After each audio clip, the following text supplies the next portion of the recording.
Barry Morphew recently gave another interview. Again, this was without cameras, and this interview was done with Jamie Leary. In today's video, I just want to talk about some of the things that he discussed in this interview and some of my thoughts on it. Now, again, recently he listed his home for sale. This was a huge thing. Everybody was talking about it.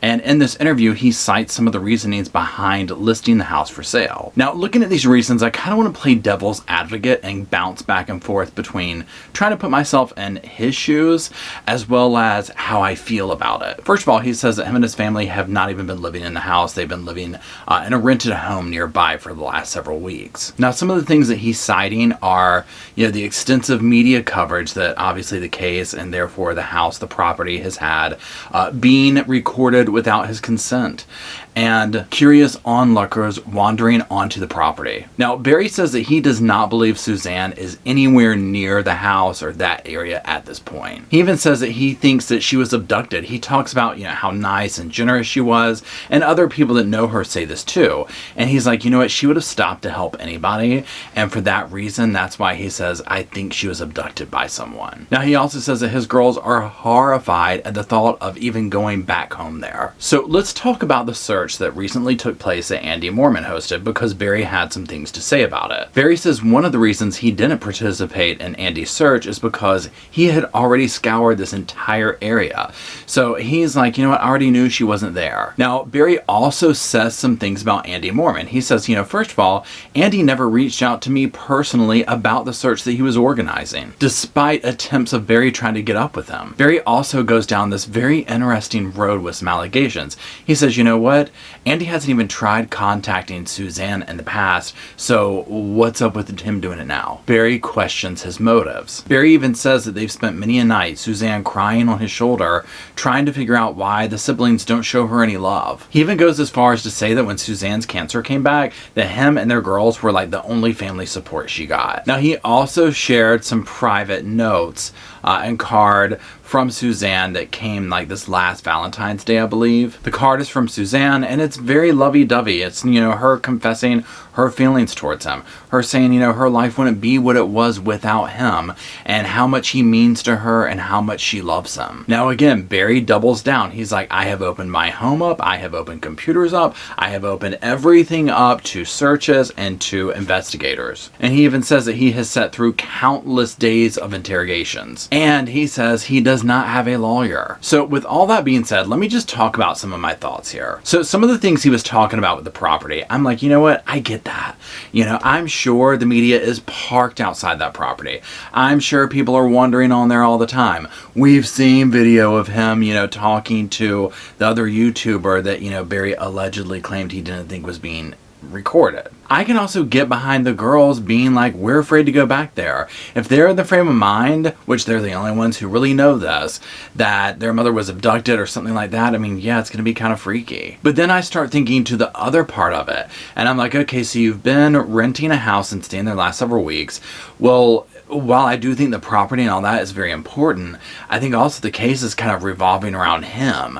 So to me, I'm like, aren't the media following you to where you're living now? Aren't people hanging around there? It is what it is. Even though the house has been searched and, he's opened it all up, I kind of feel like, isn't it too soon to be getting rid of it? What if there was something at some point, something clicked into place that made more sense? Now, also, Barry is saying, he believes that Suzanne is still alive. He is holding hope for that. So then my next thing is, well, then why are you getting rid of the house at this point? It all feels very permanent for someone who is saying that they believe that, his wife is out there still. Now, also, let's talk about the Andy and Barry relationship, because this whole thing is starting to feel very like, oh, you said this, I'm going to say this, and you said this, and I'm going to say this.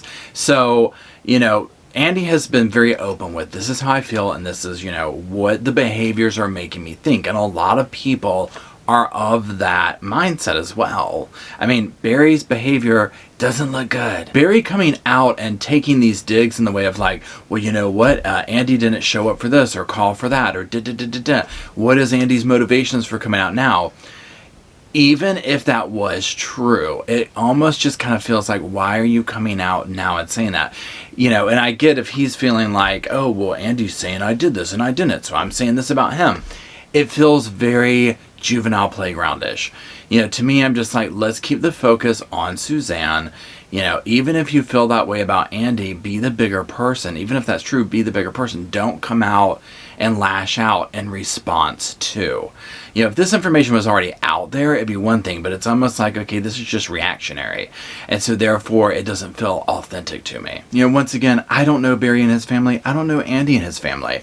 But I just feel like Barry's words against Andy are sour grapes, basically. Also, the love note feels weird. I am glad that she wrote those letters. I'm sure she feels that way. I guess I view it this way. A relationship is such a roller coaster of emotions, good, bad, sad, happy, all this different stuff.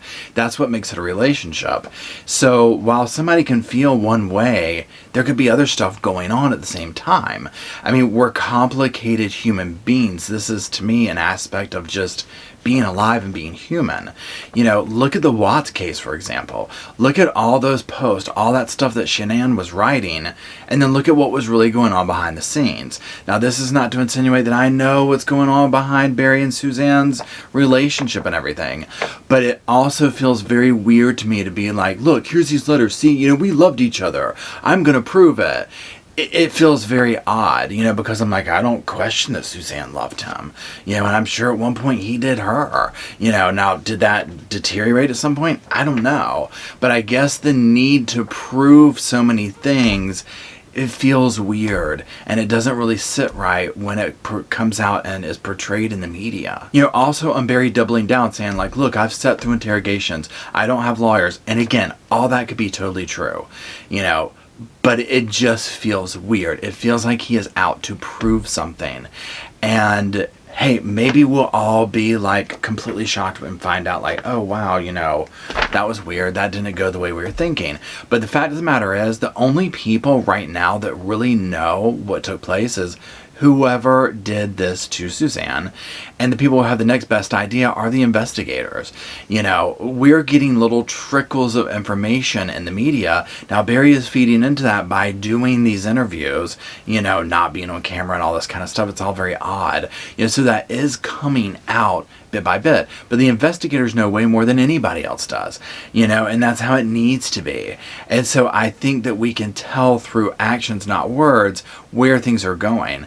You know, remember, like, you know, Jennifer Dulos, these other cases where the investigation doesn't ever really go past the husband. It just kind of lingers, waiting for something to happen, something to unfold, something to take place that clicks the puzzle into its correct pieces and shows a fuller picture. And for me, I just feel like that's what's going on with this case. It's kind of idling, waiting for something to expose itself. And we'll just have to wait by and see. Now, if you do want to listen to more of my commentary on this case, you can check out the videos that are popping up right now. And that's it. I appreciate you watching, and I'll talk to you soon.